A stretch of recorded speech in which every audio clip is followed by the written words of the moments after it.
You are putting the village at risk by supporting and patronizing him. Why would he hand you your hair to dispose of? Can't he dispose of it like other barbers do? You are playing with fire. Soon you will see the consequences of your act. It would be better for me to carry my hair unshaven for years than enter that barber shop.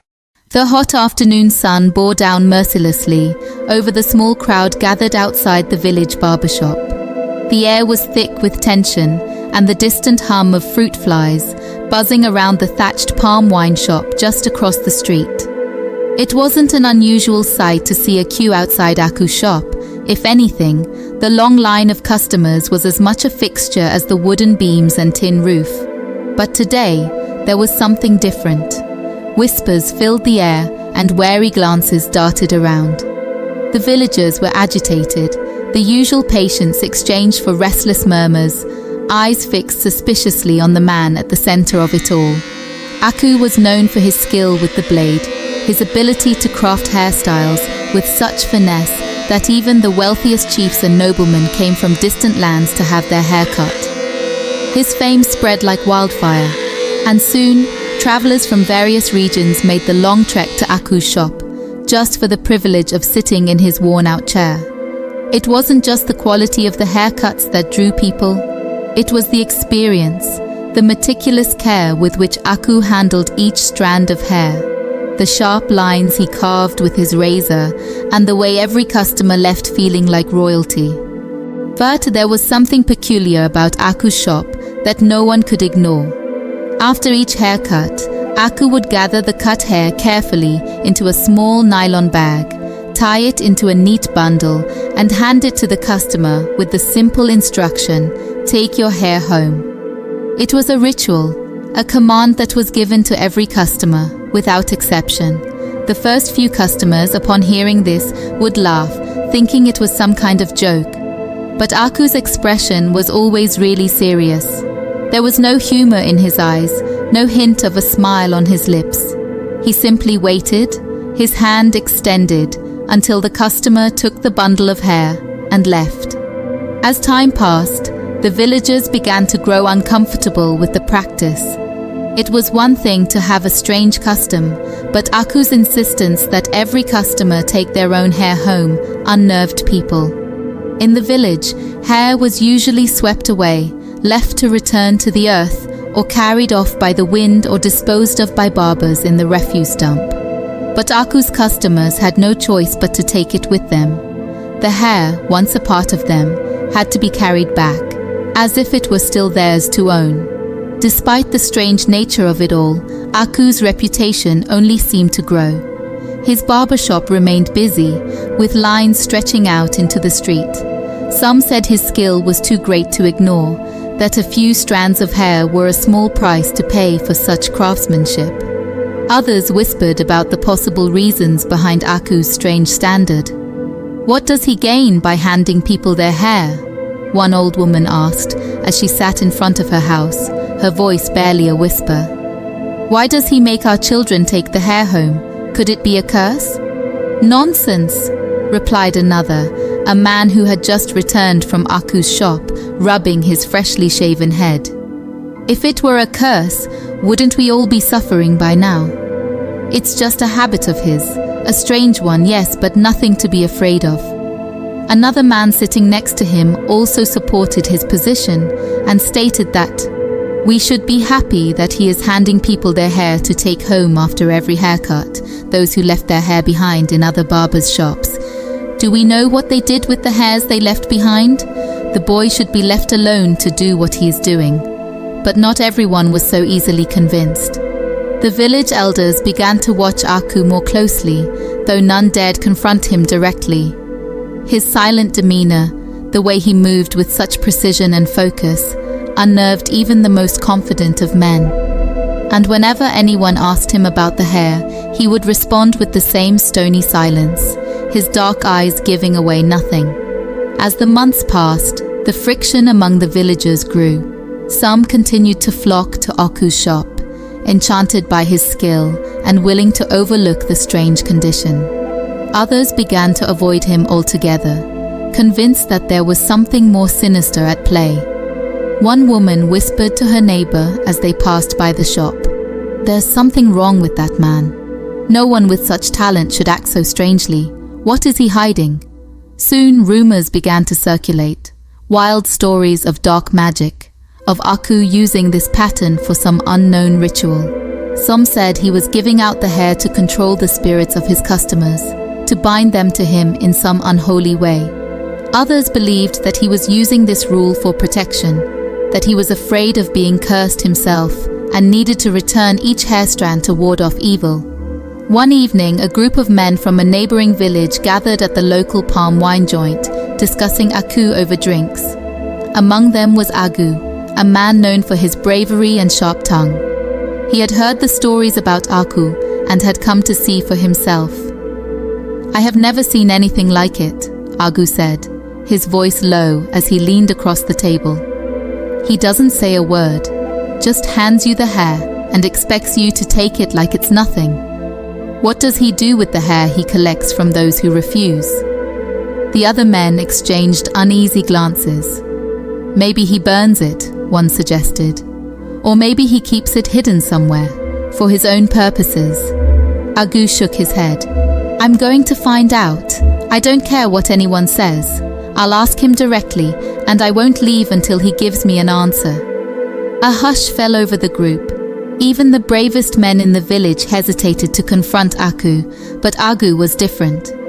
His curiosity burned hotter than his fear, and he was determined to uncover the truth. The next morning, Agu made his way to Aku's shop. The sun was just beginning to rise, casting long shadows across the dirt road as he approached the small building. The shop was already open, and a few early customers were seated inside, waiting for their turn. Aku stood at his usual spot, his back straight as he carefully trimmed the hair of a young boy. Agu waited patiently, watching Aku's every move. There was something almost hypnotic about the way Aku worked. The slow, deliberate movements, the concentration etched on his face.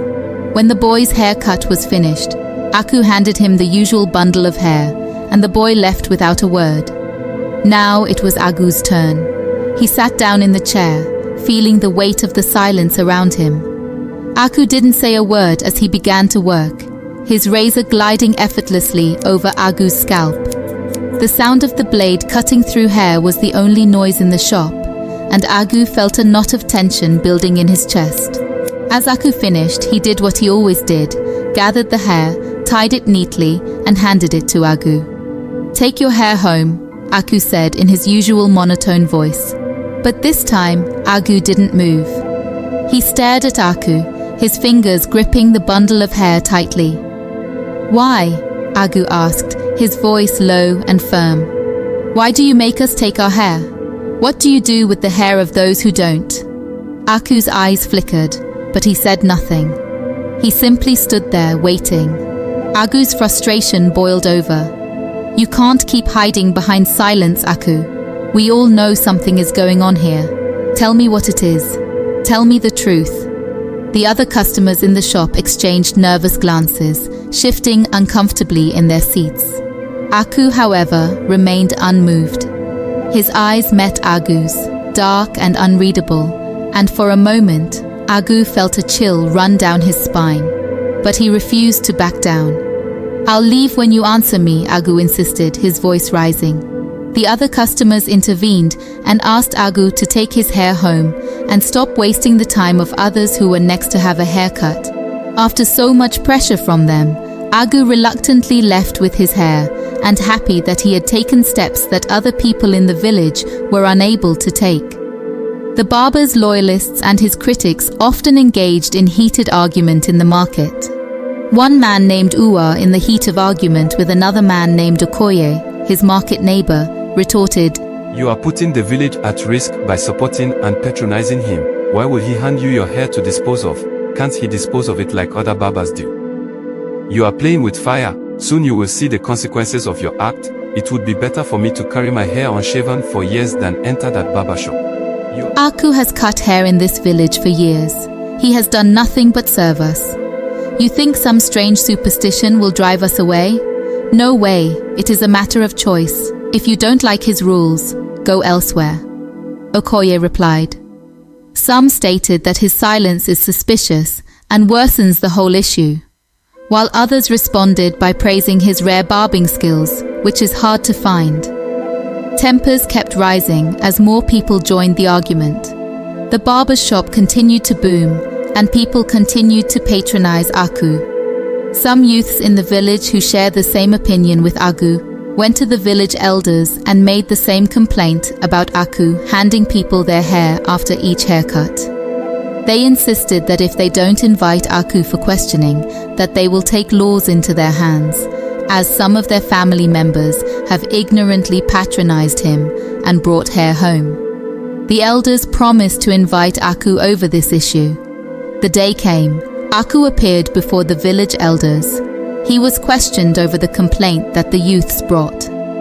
One of the elders, his voice gentle yet authoritative, asked, "Aku, why do you insist that your customers take their hair with them? Many are uneasy about this practice, and we wish to understand your reasons." Aku greeted, "Long live my elders. My elders, this issue is a disturbing one to me." Aku took them on a journey back in his village when he was a teenager.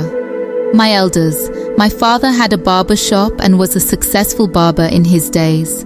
My father's skill was rare to find in my village, hence he had so many customers queuing for haircut.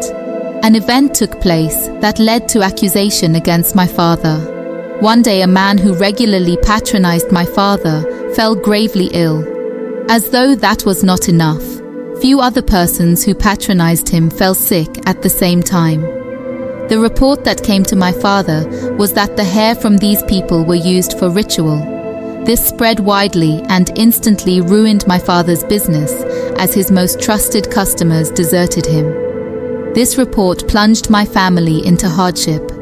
Subsequently, it was discovered that a madman who often visited the garbage dump was actually not a madman, but pretended to be so, to enable him harvest customers' fresh-shaven hair for ritual. This revelation came a little too late, as my father's business was already ruined. This is the reason I insisted that people took their hair home to avoid this type of accusation repeating itself. I didn't make this explanation to those who insisted to know the reason behind my policy, because it will always bring back those sad memories and weigh me down emotionally. Again, if you explain or refuse to explain, people will always form their opinion on issues. Long live my elders." Silence settled over the circle. The villagers exchanged glances, their previous suspicions now mingling with sympathy. The tale had cast Aku in a new light, one not of fear, but of tragedy and resilience. The elder nodded solemnly. "Aku, you have shared your burden with us, and we respect your reasons. This tradition may be strange, but it is not harmful. Let it be known that those who choose to visit Aku's shop must honor his ways, and those who do not are free to go elsewhere." With that, the crowd dispersed and a sense of calm returned to Aguma.